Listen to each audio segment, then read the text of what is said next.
We heard them first as a murmur beneath the ice, as if men spoke in the timbers of the floe itself. The air lay utterly still, our breath hanging like ghosts about our faces, yet the voices moved, circling the camp. They rose and fell in a tongue I did not know, then slipped into my own name, whispered distinctly from beneath my boots, where the ice was 12 feet thick. Men have pressed me, in clubs and drawing rooms, to relate what befell us upon that northern sea.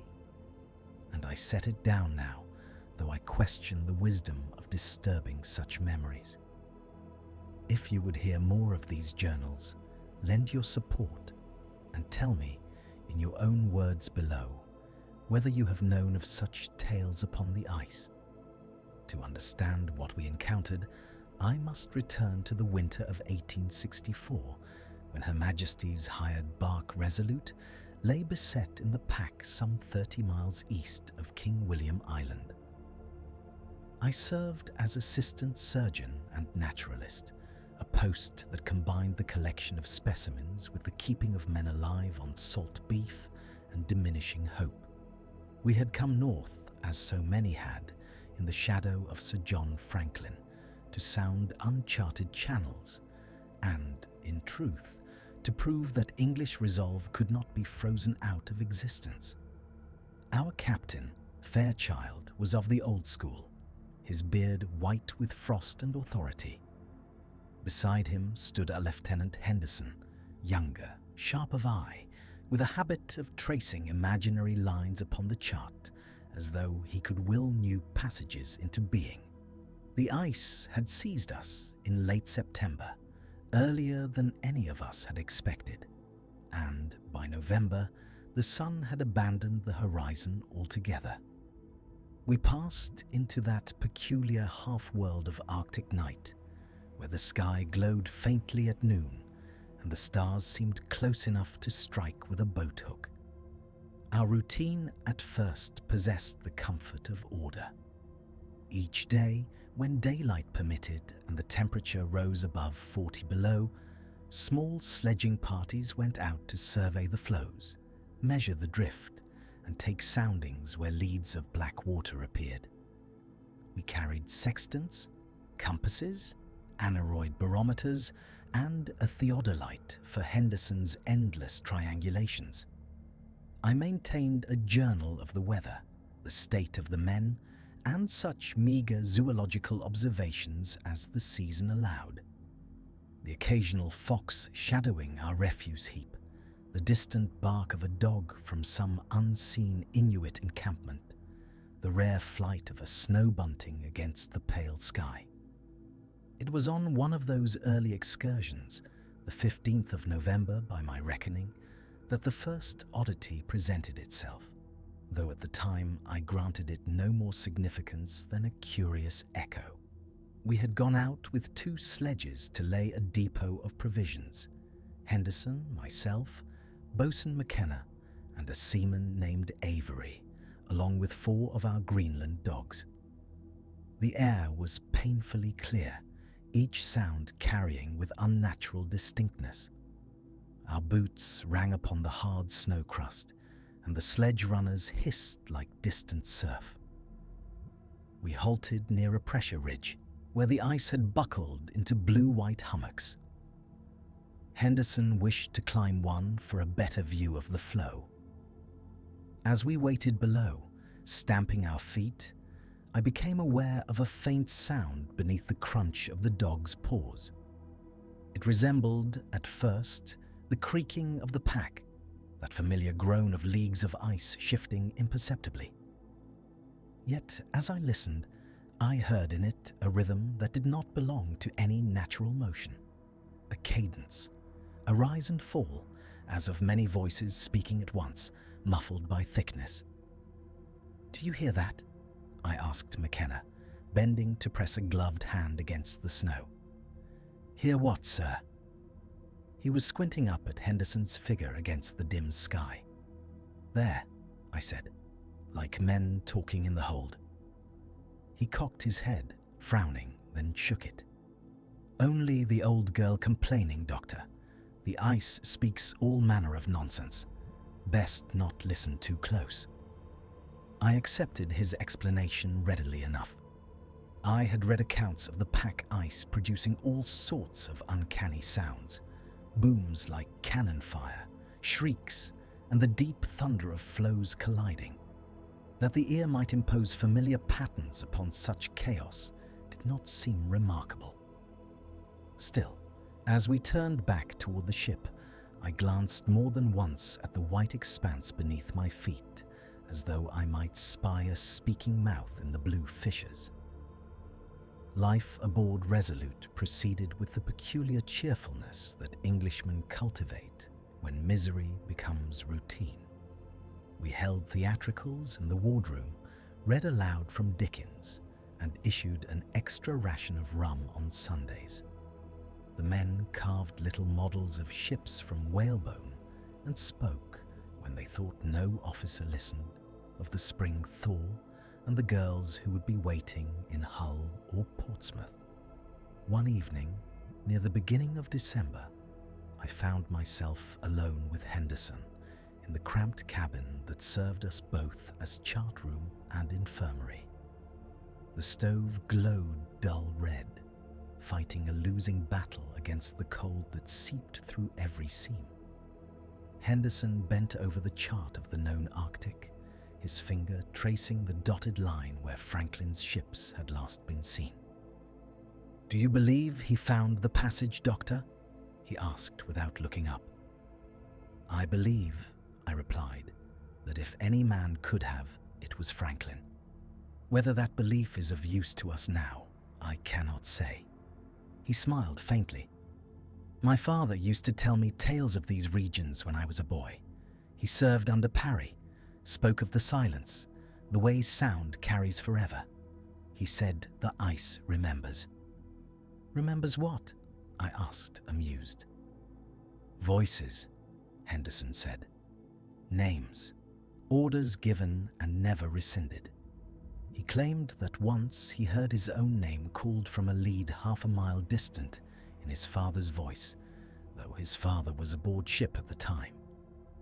He shook his head. "Nonsense, of course.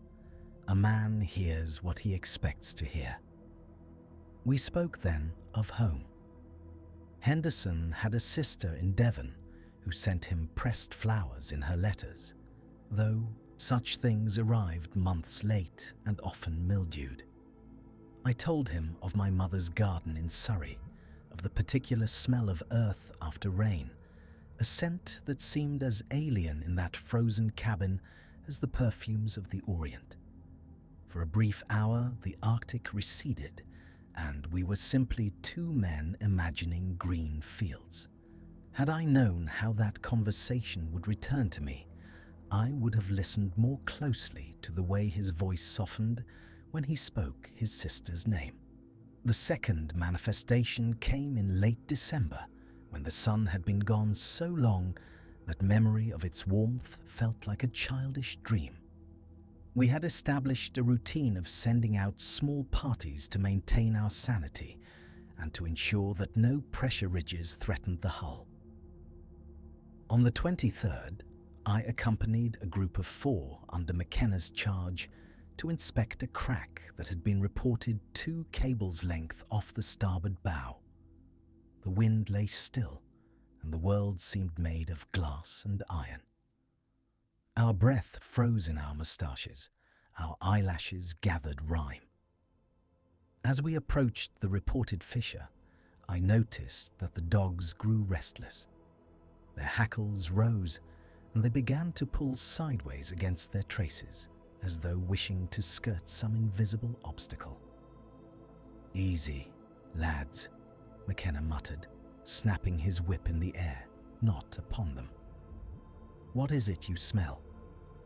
We reached the crack, which proved to be no more than a narrow lead, perhaps 2 feet across, its edges glazed with new ice. A faint steam rose from the black water, the only movement in an otherwise motionless landscape. I knelt to take the temperature and salinity, my instruments clumsy in my thick gloves. As I leaned over the lead, the sound came again.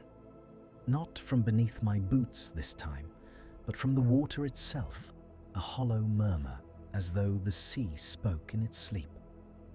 I heard syllables, indistinct but patterned, and beneath them a deeper tone, like the organ in a cathedral heard from the street outside. For a moment, quite against reason, I had the impression that the water was crowded, that many presences pressed upward against the thin skin of ice. Then, clear as a bell, I heard my own surname, spoken in a voice that might have been my mother's had she been submerged and calling from a great depth. Drayton.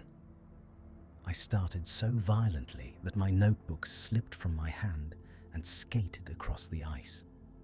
One of the dogs threw back its head and howled, a long, despairing note that seemed to answer the call.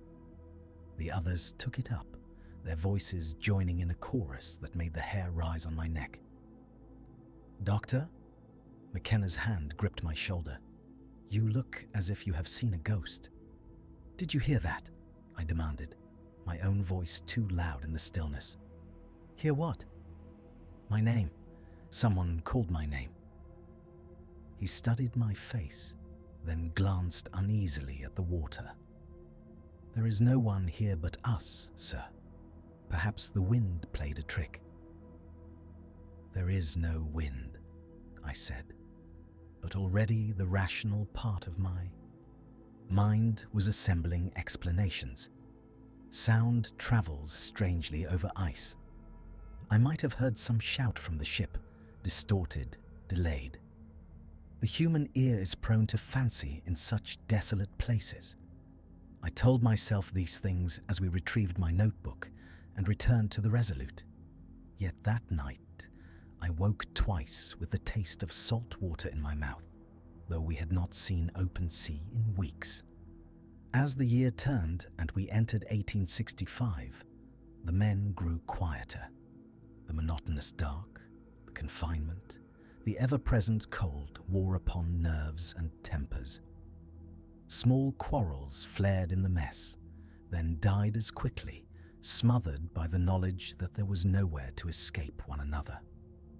I noted in my journal an increase in complaints of sleeplessness, of dreams in which the ice moved under the ship like a living thing.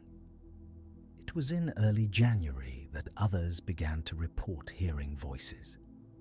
At first, I dismissed these accounts as the usual fancies of overwintering crews well documented in the annals of polar exploration.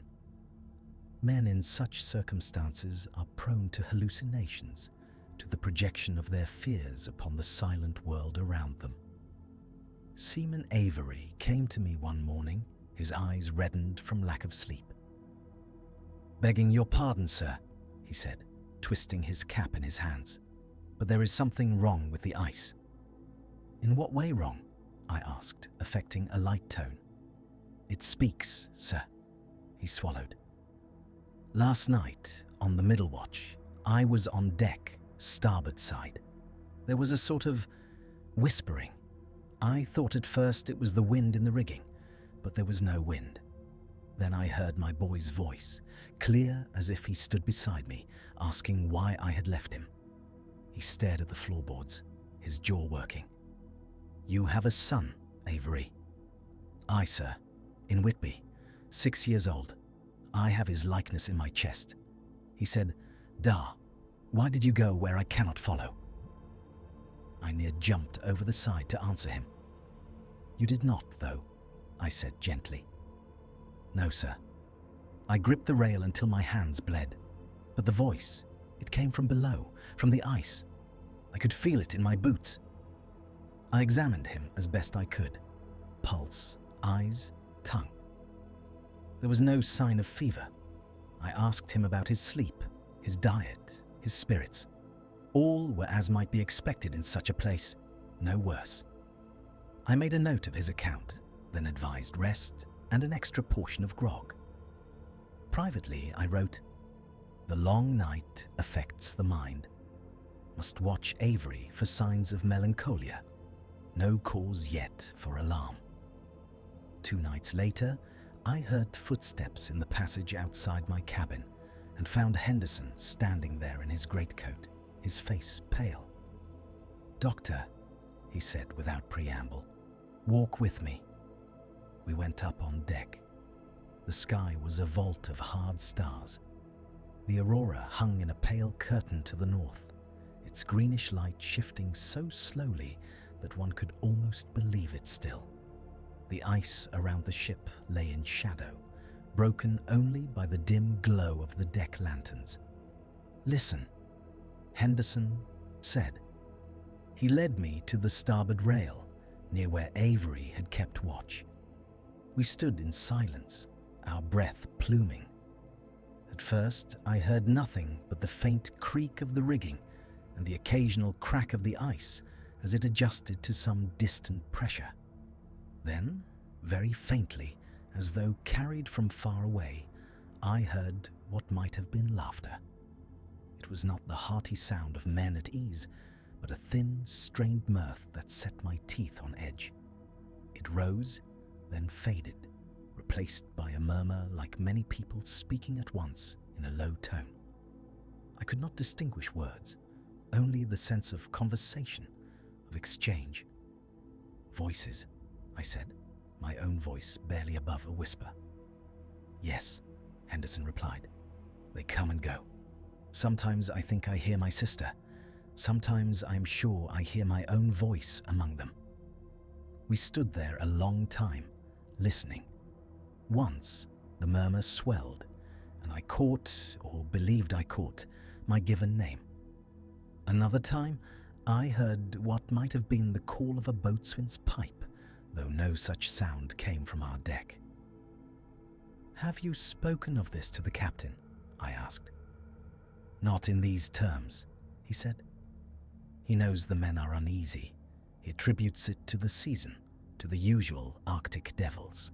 I am not certain he is wrong." "What do you think it is?" He hesitated. "There are currents under this ice, Doctor, deep channels we cannot chart. Sound travels through water in ways we do not yet understand. Perhaps there is some natural explanation. But when I hear my own words, spoken as I once spoke them, I confess that my faith in physics falters."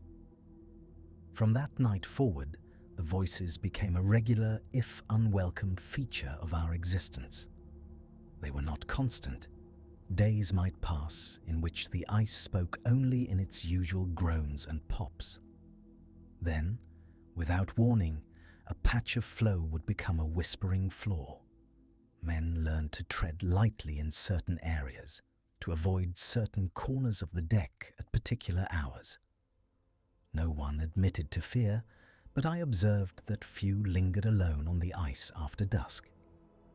The content of what was heard varied.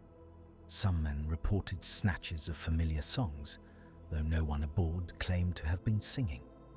Others heard cries for help in languages they could not identify. Once, a Marine named Sykes swore that he had heard the Lord's Prayer recited in a child's voice, the words distorted as though spoken underwater. I kept a careful record of these accounts, noting the time, temperature, barometric pressure, and location of each event. I sought patterns. Perhaps a particular range of cold made the ice more resonant, or a certain wind direction carried sounds from the ship and returned them altered.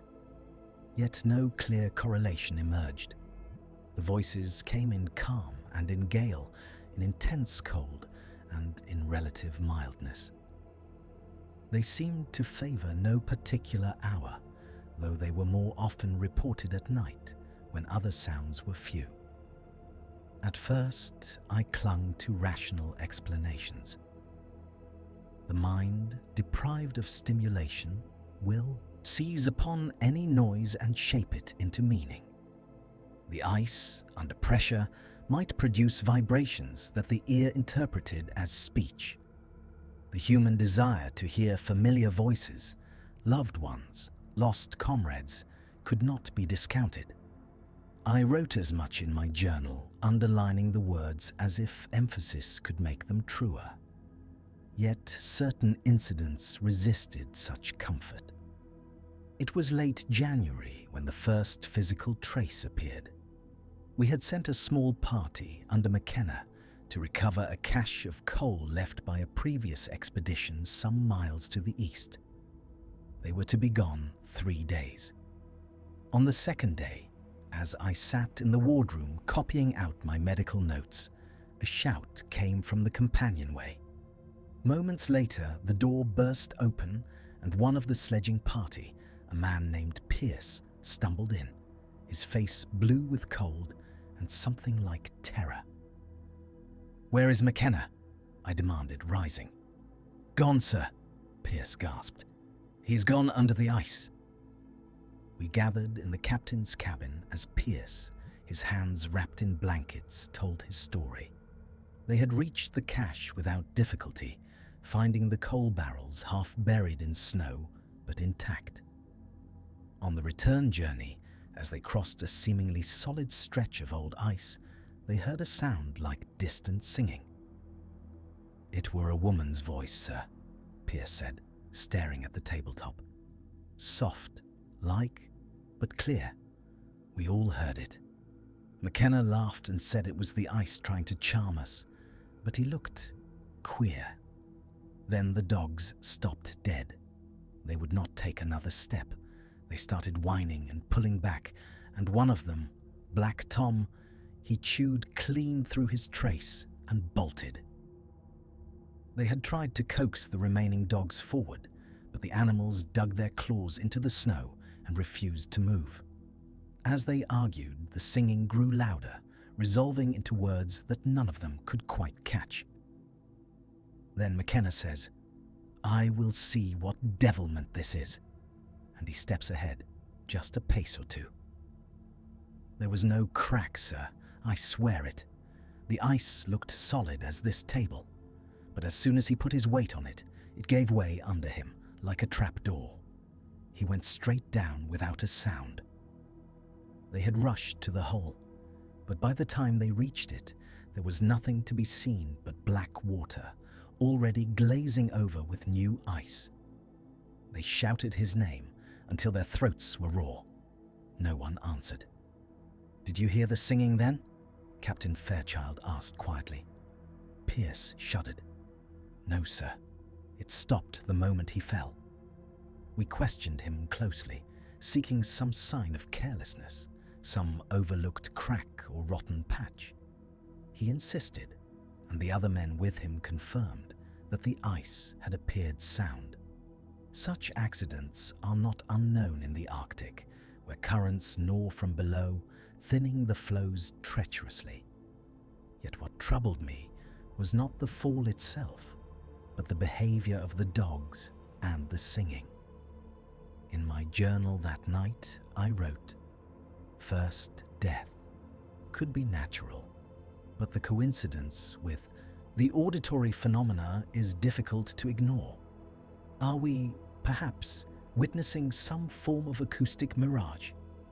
Or is it possible that the ice, under certain conditions, records and reproduces human voices? The notion is fanciful, yet less so than the alternative." Grief settled over the ship like a fresh layer of snow. McKenna had been a favorite among the men, his rough humor and steady hand on the sledges a comfort in that harsh place. His absence was felt in every corner. Men spoke of him in low tones as if he might still be listening. It was about this time, roughly midway through that dreadful winter, that the voices changed.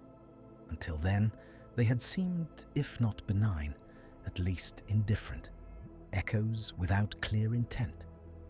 But in early February, a quality of address crept into them, a sense that they did not merely exist, but were directed. The incident that marked this shift remains vivid in my mind, for it was the first time I felt, with cold certainty, that something on or under the ice had turned its attention specifically toward us. I had gone out with Henderson and 2 seamen to inspect a line of hummocked ice to the south. The day was unusually still, the air heavy as if the sky pressed down. The thermometer showed 28 below, almost a relief after the 60s we had endured. We walked in single file, our sledge laden with instruments. We had just crested a low rise when the sound came, sudden and close. It was as if someone had spoken directly into my left ear. "Turn back." The voice was my own. Not merely similar, but exact in timbre and cadence, as one hears oneself on a phonograph recording. The shock of it nearly stopped my heart. I swung around, expecting to find some wag behind me, but there was only Henderson, his face as startled as my own. "Did you hear that?" I asked, my breath pluming. He nodded slowly. "It sounded like you, Doctor. What did you hear it say?" He hesitated. It said, "Keep going," in your voice. We stared at one another, the ice creaking faintly under our boots. The seaman shifted uneasily, glancing about as if expecting some intruder to step from behind a hummock. "What did you hear?" One of them, Sykes, ventured. "Nothing," I lied. "The ice plays tricks." But the words had been clear in my mind, as if spoken from within my skull. "Turn back." We proceeded, though my every instinct urged retreat. 10 minutes later, as we picked our way through a field of broken ice, the sledge runner caught on a hidden ridge and tipped. Our theodolite tumbled off and slid straight into a narrow crack we had not seen, disappearing with a splash into the black water below. We stared at the widening hole, the edges already whitening with new ice. Henderson swore softly. "That will cost us dearly," he said. "We cannot take proper bearings without it." The loss of such an instrument was no small matter. It represented not only expense, but the very purpose of our expedition, to chart and measure, to impose order upon the blank spaces of the map. As we turned back toward the ship, the words I had heard echoed in my mind. "Turn back." If we had obeyed that ghostly warning, we might have saved the theodolite. That night, lying in my narrow bunk, I found myself asking, against all reason, whether the voice had sought to help us or to mislead us. Henderson, who had heard the opposite command, must have wondered the same. The notion that something might speak to each of us differently, tailoring its words to our fears or desires, was one I rejected as superstition. Yet I slept poorly. From that point, the atmosphere aboard Resolute altered. Men began to avoid certain phrases, as if fearing they might be repeated to them from below. It became common practice to speak in low tones when on deck, to tread gently on the ice. Superstition, that old sailor's companion, flourished. Some men muttered prayers before stepping off the gangway. Others stuffed bits of cloth into their ears when sent on ice duty, preferring the risk of missing shouted warnings to the terror of hearing a dead mother's voice called from beneath their feet. I did my best to maintain a posture of skepticism. In my official capacity, I attributed the phenomena to acoustic anomalies and the strain of overwintering. Yet privately, my notes grew more agitated. I found myself recording not only what was heard, but the expressions on the faces of those who heard it, the way their hands shook, the way their eyes darted to the deck as if expecting it to open. The micro-shock that nearly broke us came in mid-February, during what ought to have been a routine task. We had sent a party to retrieve ice for melting as our water casks ran low. I stood on deck, overseeing the operation. The men hacked at a nearby floe with ice saws, their blows ringing in the cold air. Suddenly, All sound ceased. The saws stopped mid-stroke. The men stood frozen, faces turned toward the ship. For a heartbeat, I heard nothing at all. No creak of timber, no distant crack of ice, not even the faint hiss of my own breath. The silence was total, oppressive, as if the world had been muffled. Then, from directly beneath the Resolute's hull, there came a single, tremendous knock. It was not the groan of shifting ice, nor the boom of distant pressure. It was a deliberate, resonant blow, like that of a giant fist striking the keel. The entire vessel shuddered. Snow fell from the rigging in a soft cascade. Every man on deck flinched. One of the ice party dropped his saw, which clanged against the floe. The dogs began to bark furiously, then fell silent, their ears flattened, their bodies trembling. "Earthquake," someone whispered. "No," Henderson said, his face white. "That came from below." We waited, hardly daring to breathe. No second knock followed. Gradually, the ordinary sounds of the ship returned, the creak of ropes, the murmur of men. But in that moment of silence, when the world seemed to pause and listen, I felt with a certainty that chilled me more than the air that something had, for the first time, announced its presence, not with whispers, but with a hand upon our very hull. In the days that followed, the voices grew more insistent. They began to call not only names, but phrases we recognized from our own speech. Orders given on deck would be repeated hours later from the ice in distorted form. A jest exchanged in the mess would return at midnight as a murmur beneath a man's hammock. Once, I heard Henderson's voice, as clearly as if he stood beside me, say, "We are lost," though he was at that moment on the far side of the ship, and when I later asked, he swore he had spoken no such words. The men frayed. 2 were caught stuffing wax into their ears before going on watch in defiance of regulations. Another, Avery, the man who had first heard his son, was found one morning standing barefoot on the ice beside the ship, his eyes closed, tears frozen on his cheeks. When we hauled him aboard, he babbled about a door opening beneath him, about hands reaching up. His feet were badly frostbitten. We had to take 3 tows. Captain Fairchild, to his credit, sought to maintain order. He forbade talk of hauntings and demons, insisting that what we heard were merely the ship's own noises, magnified by the cold. Yet I observed him one evening, alone on the quarterdeck, his hand resting on the rail, his eyes searching the darkness, his lips moving in what might have been a prayer. By late February, our situation in any case had become precarious. Our coal was running low. Scurvy threatened despite my best efforts with lime juice and preserved vegetables. The ice showed no sign of releasing us. Fairchild convened a council of officers, at which it was decided that, should the pack not break by late March, we would abandon the Resolute and attempt to reach the nearest known depot over the ice. It was a desperate plan, but less so than remaining to be crushed or starved. The voices did not respect our deliberations.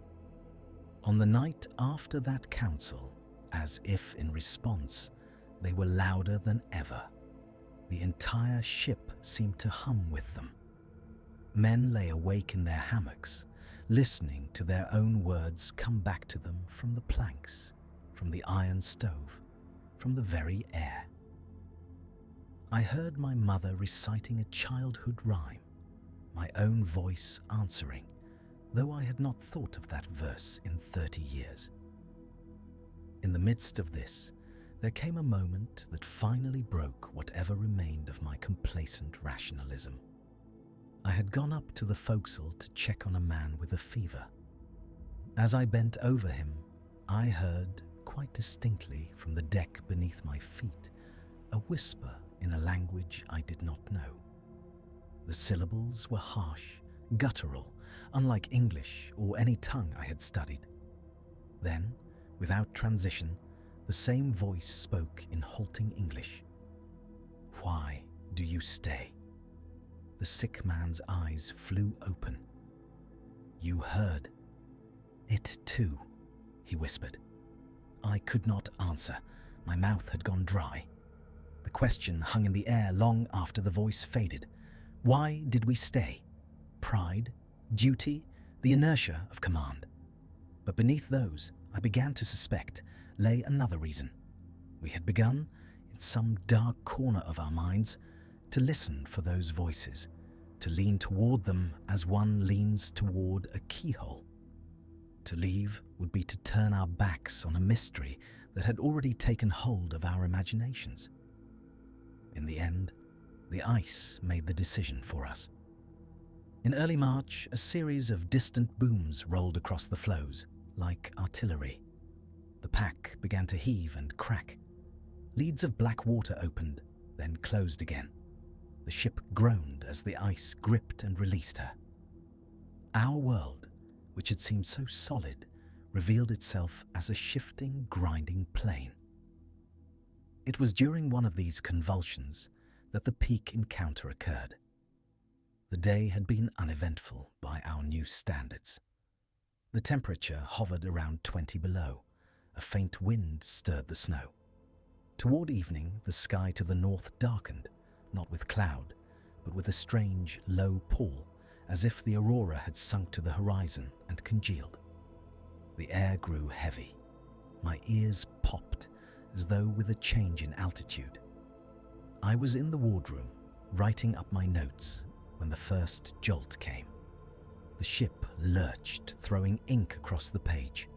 Shouts went up from the deck. I rushed out, nearly colliding with Henderson in the passage. "The floe is breaking," he said. "There is movement all around." We stumbled up the ladder onto a scene of controlled chaos. The ice, which had lain still for months, now undulated in slow, terrible waves. Pressure ridges groaned and toppled. Cracks shot across the floe like lightning, opening and closing with sickening speed. The ship, trapped in a vise of ice, rose and fell as though at sea. Men clung to the rails, their eyes wide. The dogs howled, straining at their chains. Beyond the immediate turmoil, I saw the horizon tilt, then right itself. Then, from beneath the ship, the voices rose. Not as a murmur now, but as a chorus, loud enough to drown the wind. They came from the ice, from the timbers, from the very air, a multitude speaking in many tongues and tones. Some I recognized. McKenna's rough brogue, Avery's tremulous tenor, my own voice, Henderson's, Captain Fairchild's, all jumbled with others I had never heard. "Hold fast," they cried, in unison and in discord. "Let go. Turn back. Come down. Do not stay. Stay. Stay." The words overlapped, cancelled, reinforced. It was as if every conversation ever held aboard that ship, every order, every joke, every curse, had been seized and flung back at us at once, layered with voices from other times, other ships, other icebound souls. I felt a pressure in my head, as if my skull were being squeezed. My vision narrowed. For a moment, I thought I saw through the planks beneath my feet, not wood and water, but faces, pale and indistinct, pressed against the underside of the ice, their mouths moving in silent speech. Beside me, Henderson clutched the rail, his knuckles white. "Do you see them?" he shouted, though I could barely hear him over the din. "I see something," I managed. The ship gave a tremendous lurch. A crack opened along the starboard side, the ice yawning like a wound. For an instant, I saw water, black and seething, and within it shapes that were not wholly fish, not wholly man, moving with a sinuous, unnatural grace. They seemed to twist toward the hull, their forms blurred by the churning. Then the crack snapped shut, ice grinding on ice with a scream that set my teeth on edge. The vision vanished. The voices rose to a shriek, then cut off as if a door had slammed. Silence fell. The ship settled, creaking. Men panted, clung to whatever they had seized. Snow drifted slowly down from the disturbed rigging. In that sudden quiet, I heard a single, clear whisper, as if spoken directly into my ear. "Remember." I stood there, heart hammering, my breath pluming in the cold air. My legs trembled. Around me, men began to move, to shout, to check for damage. Someone was crying. The dogs whined, then fell silent, their eyes fixed on the ice. "Damage report," Captain Fairchild called, his voice steady by sheer force of will. "Check the seams. See if we have taken on water." Henderson gripped my arm. "Did you hear it?" he asked. "Yes," I said. "I heard." "What did it say?" "Remember." He nodded slowly, his gaze distant. "It told me, forget." In the immediate aftermath, we moved as men do when survival demands action. We inspected the hull. By some miracle, she had held. No water seeped into the bilges. The cracks in the surrounding ice reopened and closed, but the flow that held us remained intact. Gradually, the heaving subsided. The horizon stilled. Yet something had changed. The men moved more quietly, spoke in hushed tones, as if in a cathedral after some unholy visitation. No one, not even the most skeptical, could pretend any longer that what we had heard was mere creaking. The voices had been too loud, too articulate, too intimately our own. That night, the mess was subdued. Men ate without their usual grumbling. No songs were sung. I sat with Henderson and Fairchild in the wardroom, a bottle of rum between us. "What are we to make of it?" Fairchild asked at last, his eyes on the lamp flame. "We are under strain," I said automatically. The ice moved. The ship groaned. Our minds— "Do not insult me, Doctor," he said mildly. "I have heard the ice groan before. I have not heard it speak my father's name in his own voice." We fell silent. The lamp flickered. Outside, the ice cracked faintly, like a house settling. "We must leave," Henderson said quietly. "When the weather permits. We cannot remain here with that beneath us." Fairchild nodded slowly. "Agreed. We will prepare to abandon ship at the first opportunity.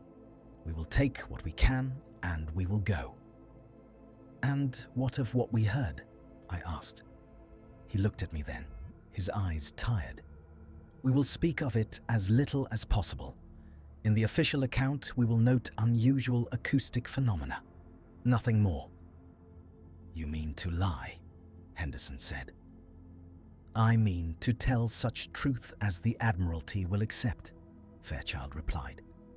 "If we return raving of voices in the ice, they will say we succumbed to polar madness. Our judgment will be questioned. Our decisions will be second-guessed. And any future expedition will be sent with even less preparation because they will believe our hardships imaginary." His reasoning was sound, yet it sat ill with me. Still, I said nothing. Survival, in that moment, mattered more than metaphysical accuracy. In the days that followed, we prepared for departure.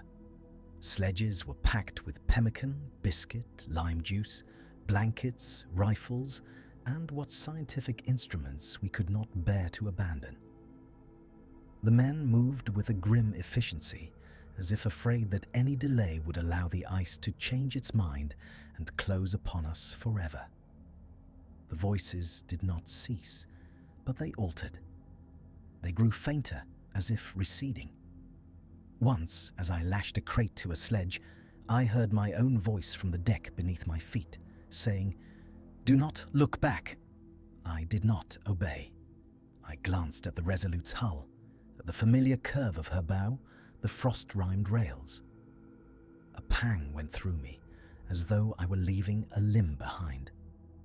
On the morning of March 27th, under a sky of pale, washed-out blue, we left the ship. Each man carried his allotted burden. We stood for a moment on the ice, looking up at the vessel that had been our home and prison. Fairchild removed his cap. "God keep you, old girl," he said softly. "May you find a kinder berth than this." As we turned away, a faint murmur rose from beneath the ice, like a sigh.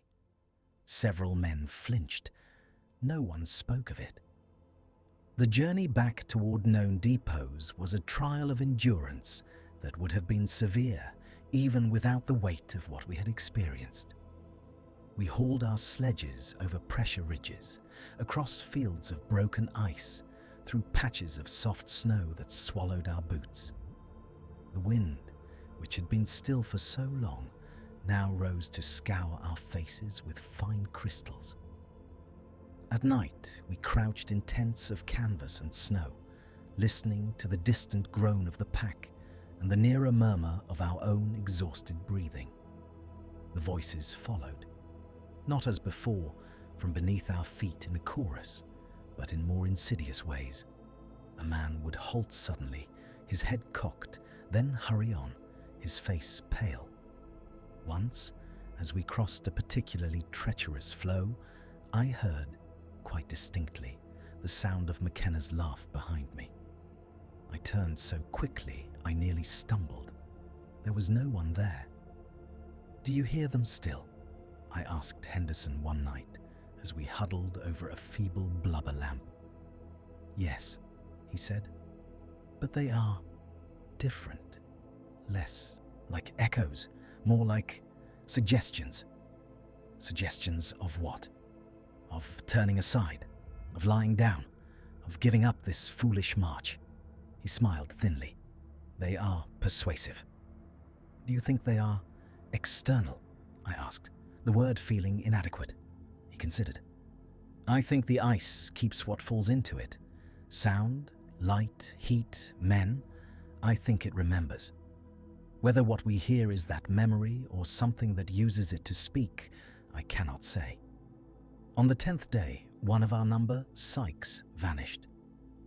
He had been walking in the middle of the line. A moment before, I had seen him, his shoulders hunched, his breath smoking. Then, after a brief rise in the terrain obscured him for a second, he was gone. His sledge lay overturned, his traces snapped.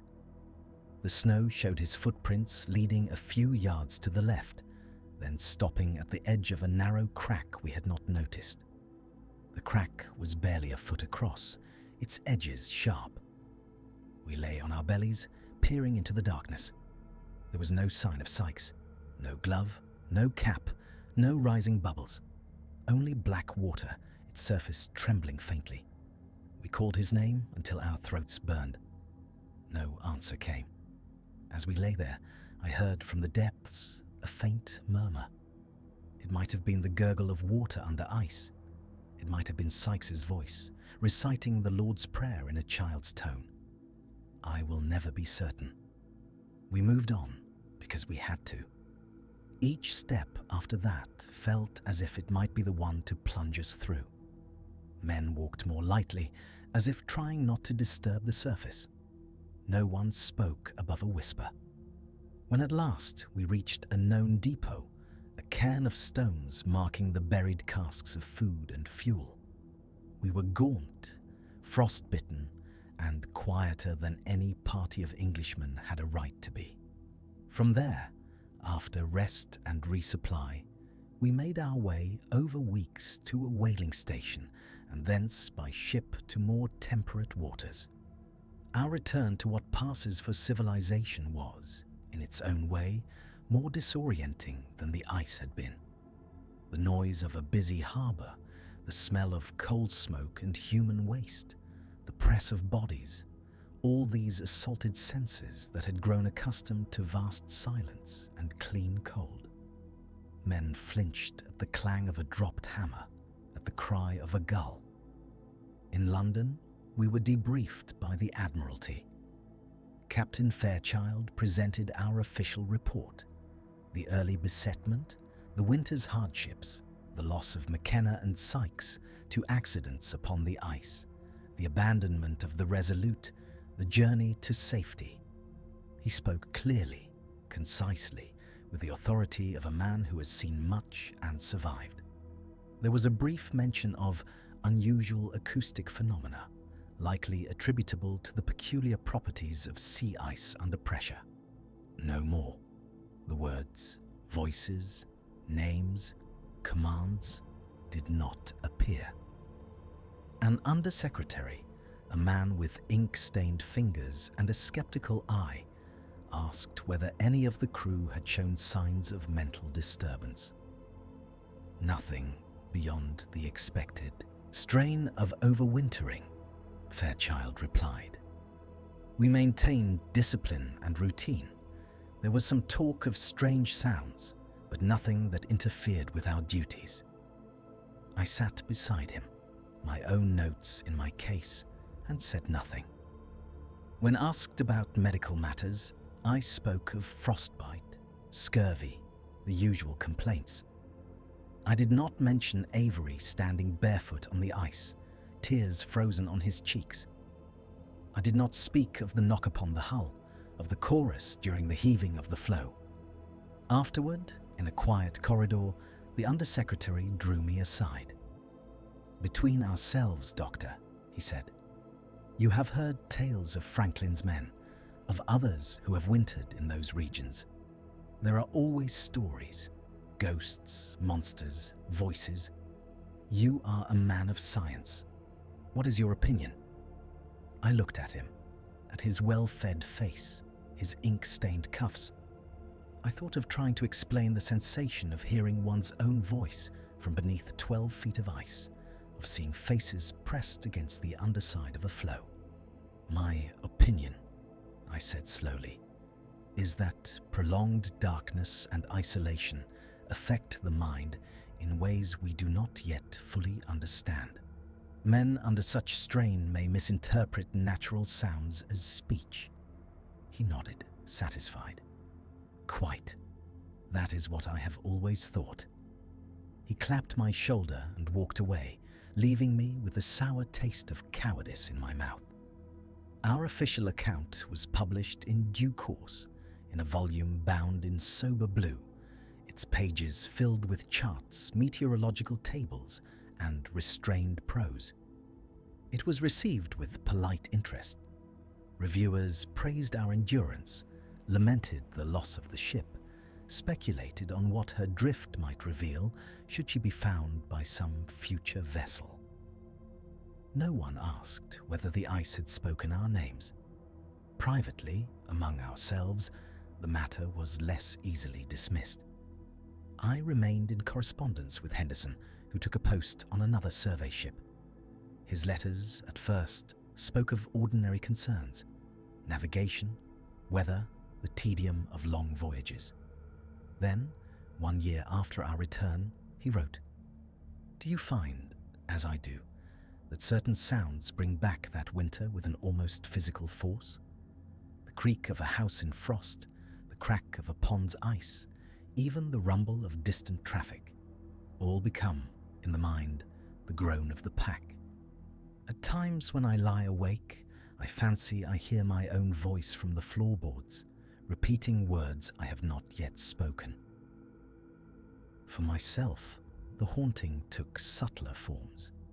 I would be walking along the embankment on a cold morning, the Thames grey and sluggish beside me, when a barge's wake would slap against the stone in a certain rhythm.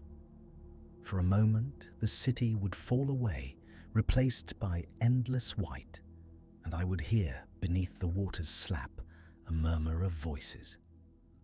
Once, in the reading room of the British Museum, As I bent over a volume of Arctic exploration, a floorboard creaked underfoot. In that small sound, I heard, unmistakably, my own mother say my name as she had on the day I left for sea. Sleep offered no refuge. In dreams, I found myself once more on the deck of the Resolute, the sky a low iron dome. The ice stretched to the horizon, featureless. I would feel, rather than hear, a pressure from below, as if the entire floe were a drumhead being struck from beneath. Then the voices would begin, softly at first, then swelling, a tide of sound that eroded my sense of self. In those dreams, the words were always the same. Remember, forget, remember, forget. Years passed. I married, had children. I established a modest practice in London. Patients came and went, bringing with them the ordinary ailments of the city. I listened to coughs, to heartbeats, to the rails of failing lungs. Yet beneath these familiar sounds, I often fancied I heard another note, a low murmur like the sea under ice. Once, many years after the expedition, I attended a lecture at the Royal Society on the properties of sound in different media. The speaker demonstrated how vibrations could be transmitted through solid rods, how a whisper at one end could be heard at the other. He spoke of experiments with frozen lakes, of how a man striking the ice with a hammer could be heard miles away. During the question period, I rose and asked, perhaps more sharply than was courteous, whether it was theoretically possible for ice to preserve vibrations, to record sound in some fashion and release it later. The room chuckled. The lecturer smiled indulgently. "I fear you have been reading too much romance, sir," he said. "Ice is not a phonograph. It transmits, but it does not store." I sat down, my face hot. Yet the question did not leave me. I began, in odd hours, to read more deeply into the accounts of other expeditions. I found, buried in the narratives, hints and asides that I had not noticed before. Franklin's men speaking of the talking ice, Parry's sailors reporting music in the floes, whalers hearing the dead calling from below. Always these were dismissed by their authors as superstition, as the fancies of overwrought minds. I wrote to an old acquaintance, a man who had served on a search expedition for Franklin. In his reply, in a hand grown shaky with age, he said, "We heard them too, in '52, near Beechy Island. At first, we thought it was the wind in the hummocks. Then one night, I heard my own voice from the ice, saying words I had spoken that afternoon. I told no one. I am glad, in a way, to know we were not alone in that particular madness." Madness. That is the word most would choose. Perhaps they are correct. It is possible that what we experienced was a collective hallucination born of cold, darkness, and fear. Yet, when I recall the knock upon the hull, the chorus during the heaving of the floe, the way the voices used our own words, our own intonations, I find that explanation thin. There was one more attempt in my later years to approach the matter directly. In 1881, when I was already grey, I learned that a Norwegian expedition planned to winter in waters not far from where we had lain beset. I wrote to its leader, a man of scientific bent, describing in cautious terms the acoustic anomalies we had encountered. I suggested that he carry sensitive instruments, that he record any unusual sounds, that he pay particular attention to whether words could be discerned. He replied politely, thanking me for my interest, assuring me that he would bear my observations in mind. His expedition returned 2 years later, having achieved notable geographic successes. In his published account, there was a brief mention of curious sounds in the ice, like distant singing, which he attributed to the movement of floes under pressure. In a private letter to me, however, he wrote, "There were nights when my men swore they heard their wives calling from beneath their tents. One, a devout Lutheran, insisted that he heard the hymn his mother had sung at his confirmation, though no such music was played aboard. I confess I heard once my own name in the crack of a forming lead. I chose not to encourage talk of such things. The ice plays tricks, we told ourselves. Yet I find, as I write this, that I avoid looking too long at any frozen pond. So the pattern continues across nations and decades. Men go north with compasses and chronometers, with dreams of fame and maps to fill. They return with frostbite and stories they do not quite tell. The ice keeps its counsel. In the end, I have come to a kind of acceptance.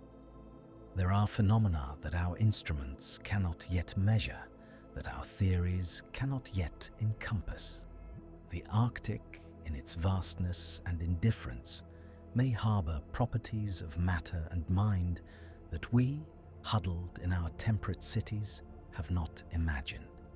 Whether the voices we heard were the product of strained nerves, of the peculiar acoustics of sea ice, or of something older that uses human speech as a mask, I cannot say. What I know is this. When the air grows very cold in London, when a hard frost lays a thin skin of ice over the Serpentine and children go out to slide upon it, there comes a moment, just before the ice cracks under their skates, when the world seems to hold its breath. In that brief pause, if I stand very still, I can hear beneath the distant traffic and the chatter of passers-by a faint murmur.